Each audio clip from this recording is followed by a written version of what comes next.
நம்ம ராண்டி ஆர்டன் வந்து பாத்தீங்கன்னா குண்டூரோட வேர்ல்டு ஹெவிவெயிட் டைட்டில் மேட்ச் வந்துட்டு மோத போறாரு. ஸோ பேஷ் இன் பெர்லின் ஈவெண்ட்ல ராண்டி ஆர்டன் வெர்சஸ் குண்டருக்கான வேர்ல்டு ஹெவிவெயிட் டைட்டில் மேட்ச் வந்து பார்த்தீங்கன்னா நடக்க போகுது. இந்த ஒரு மேட்ச் WWE ஒஃபிஷியலா கன்ஃபார்ம் பண்ணிட்டாங்க. ஸோ பேஷ் இன் பெர்லின் வந்து பாத்தீங்கன்னா ஜெர்மனி நாட்டில் நடக்குது. ஸோ அதனால குண்டரோட ஹோம் டவுன்னால குண்டருக்கு ஒரு நல்ல சப்போர்ட் அப்படின்றது இந்த மேட்ச் மூலியமா கண்டிப்பா கிடைக்கும். இப்போதைக்கு இது ஒரு மிகப்பெரிய ட்ரீம் மேட்ச் தான். பட் இப்போதைக்கு இந்த ஒரு மேட்ச்ல வந்து பாத்தீங்கன்னா யாரும் பெருசா ஆசைப்படல. ஆனாலும் இந்த ஒரு மேட்சோட ப்ரெடிக்ஷன் வந்து பாத்தீங்கன்னா குண்டர் தான் வந்து நிறைய பேர் சொல்றாங்க.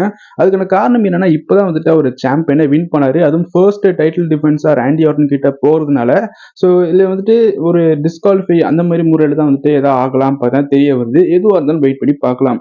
ஸோ இந்த ஒரு மேட்சை பத்தி உங்க கருத்து என்னன்றத கமெண்ட் பாக்ஸ்ல கமெண்ட் பண்ணுங்க. ஸோ ராண்டி ஆர்டனுக்கு ரொம்ப நாட்களுக்கு கழிச்சு வந்து பார்த்தீங்கன்னா ஒரு டைட்டில் மேட்ச் அப்படின்ற ஒரு ஆப்பர்ச்சுனிட்டி வந்து பார்த்தீங்கன்னா கிடைக்குது. ஸோ அதுக்காகவே வந்துட்டு இந்த ஒரு மேட்சை கண்டிப்பா பார்க்கலாம். மேட்சை பத்தி உங்க கருத்து என்னன்றத